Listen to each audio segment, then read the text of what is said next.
Beet forest officer ಮತ್ತು watchers notifications exam through notifications ಮಾಡಿ ಅಂತ ಕೇಳಿದ್ವಿ. ಆದರೆ ಇನಿಷಿಯಲಿ ಅವ್ರು ಪಾಸಿಟಿವ್ ರೆಸ್ಪಾನ್ಸ್ ಮಾಡಿದ್ರು. ಅದಾದಮೇಲೆ ನೋಡಿದ್ರೆ ಪ್ರಿನ್ಸಿಪಲ್ ಸೆಕ್ರೆಟರಿ ಅವ್ರ ಹತ್ರ ಮತ್ತು ಚೀಫ್ ಸೆಕ್ರೆಟರಿ ಮೇಡಮ್ ಹತ್ರ ಎಲ್ಲನೂ ಚರ್ಚೆ ಮಾಡಿದ್ವಿ. ಈ ಒಂದು ನೋಟಿಫಿಕೇಷನ್ಸು ನಮಗೆ ಎಕ್ಸಾಮ್ಸ್ ಥ್ರೂ ಆಗಬೇಕಂತಂದರೆ ಹೋರಾಟನೇ ಫೈನಲ್ ಡಿಸಿಷನ್ ಅಂತ ಹೇಳಿಬಿಟ್ಟು ನಾವು ಈ ಒಂದು ಹೋರಾಟ ಇಟ್ಕೊಂಡಿರೋದು.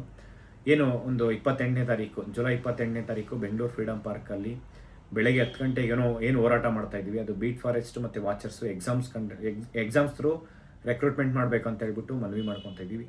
ದಯವಿಟ್ಟು ಈ ಒಂದು ರಾಜ್ಯಾದ್ಯಂತ ಯಾರೆಲ್ಲ ಆಸ್ಪಿರೆಂಟ್ಸ್ ಇದ್ದೀರಾ ಈ ಒಂದು ಹೋರಾಟಕ್ಕೆ ಭಾಗವಹಿಸಿ. ಯಾಕೆಂದರೆ ನೀವು ಹೋರಾಟಕ್ಕೆ ಭಾಗವಹಿಸಿಲ್ಲ ಅಂತಂದರೆ ಇದನ್ನು ಎಕ್ಸಾಮ್ ಥ್ರೂ ಕಂಡಕ್ಟ್ ಮಾಡೋಕ್ಕಾಗಲ್ಲ.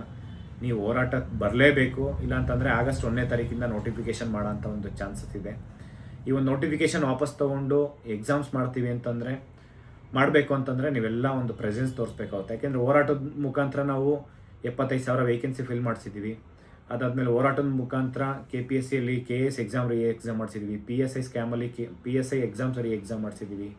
ಎಷ್ಟೊಂದು ಪೆಂಡಿಂಗ್ ರಿಸಲ್ಟ್ಸ್ ಇದು ಮಾಡಿದ್ದೀವಿ. KPSC ಚೇರ್ಮನ್ನ ಸಸ್ಪೆಂಡ್ ಮಾಡಿಸಿದ್ದೀವಿ. ಅದೊಂದೇ ಅಲ್ಲ, ಹಲವಾರು ರಿಫಾರ್ಮ್ಸ್ ಆಗಿದೆ. ಮತ್ತು ವಿದ್ಯಾರ್ಥಿ ಕ್ಯಾಂಟೀನ್ ಇರ್ಬೋದು, ವಿದ್ಯಾರ್ಥಿ ಡಿಜಿಟಲ್ ಲೈಬ್ರರೀಸ್ ಇರ್ಬೋದು, ಧಾರವಾಡ ಬೆಂಗಳೂರಲ್ಲಿ ಇದೆಲ್ಲ ಮಾಡಿಸಿರೋಂಥದ್ದು ಹೋರಾಟದ ಮುಖಾಂತರ.